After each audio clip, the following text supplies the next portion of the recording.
What does your underworld look like, Anon? After you die, you get absorbed into the eldritch entity which guards and protects the physical world and maintains its existence. The energy of your soul is consumed, but your consciousness lives on in a place designed for you to overcome your regrets and worries, after which you fade away. The eldritch entity remembers you though, and loves you for who you were. Individuals with sufficient willpower had to choose whether they want to be absorbed, or try their luck at taking the long way back into life. They can pass through the planes infested with demons and various horrific abominations, and get eaten by them. Their souls will be devoured and forgotten. Only one person has ever managed to succeed, and it was due to divine fuckery. The third alternative is to choose to not be absorbed but don't try to return to life either, but instead carve your own plane out of the formless void. But doing so is impossibly difficult. You'll likely be eaten by demons anyway. Hell is a nightmare of bureaucratic torment in between the regular torture pits. A DMV giving you different forms, forever. The abyss is pretty standard, an eternal expanse of cracks without light. If you weren't a bad person you either get recycled or go to the Elysian expanse, an anarcho-primitivist heaven. Or you get recruited by the Sun God and spend eternity as a fiery tool of judgment.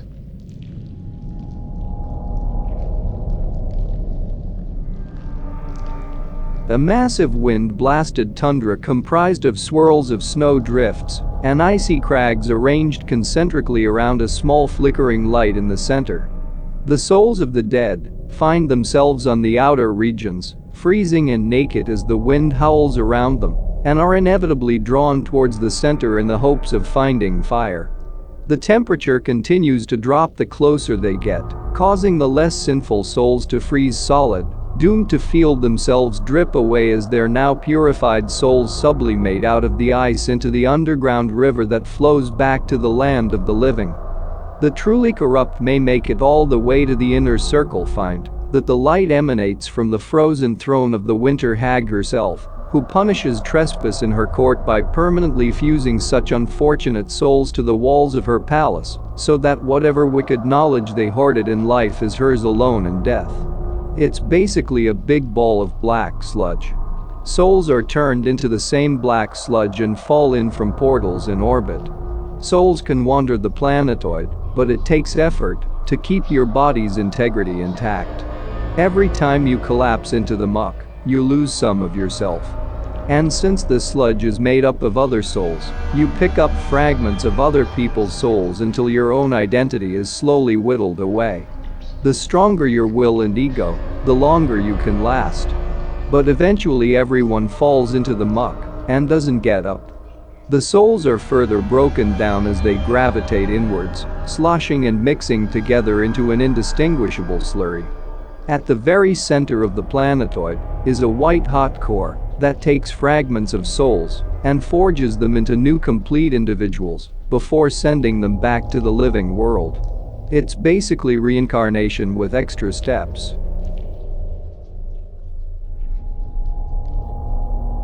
I was thinking of a literal setting where evil souls descend to under the earth and good ones ascend to the planets of the solar system. To what planet or how deep they go depends on their sins and virtues, and they remain there are sort of ethereal being. Hell is thus a physical place with physical devils, and the moon and planets are inhabited by celestials and angels. Angels are spiritual entities, but can manifest physically. Thoughts? Hell is a twisted mirror of the past, where men fight eternal battles upon their shattered memories. Ancient kings, nobles, and warriors war against each other in mindless repetition. They once had purpose, reason, even ambition to seize control of hell for themselves, but the inability to truly die has stricken their minds blank. Those who had the misfortune of serving these dark figures join them in undeath among their undying armies, existing only be torn apart again and again. But the truly damned are those who were dragged down by their own accord. These sinners huddle amongst themselves in the cold, hiding from the wrath of clashing blades and gnashing teeth. There is no order to hell, no great and terrible devils to enforce their will, just nightmares among a desolate landscape, delusions of pride never to be realized.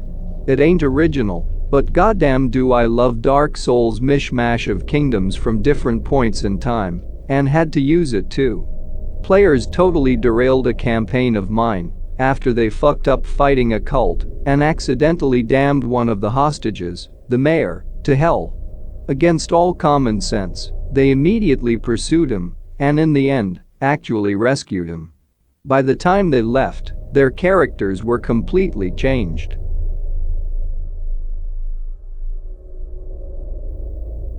Depending on how you look at it, my setting has no underworld, or the underworld is all that's left. My setting is a lonely world at the end of time, where all the other stars have already gone out. God has been dead for a long time, and in his place are 3 demons that each consume souls in their own way. Only one of the 3 actually feeds on souls by causing suffering, but they like to pull people out of time and space, so they have an endless supply. Once all 3 are satisfied, they'll consume each other, and then the rest of existence, so something new can take its place. Maybe, judgment and damnation are pointless concepts in this setting, because your soul is just a morsel of fuel, and fundamentally no different than any other kind of matter or energy. You just aren't that important. Naturally, it's up to the player characters to reject the inherent nihilism of the setting and do something about their terrible fate. Having run several games in the setting, it's turned out to be a great test of character.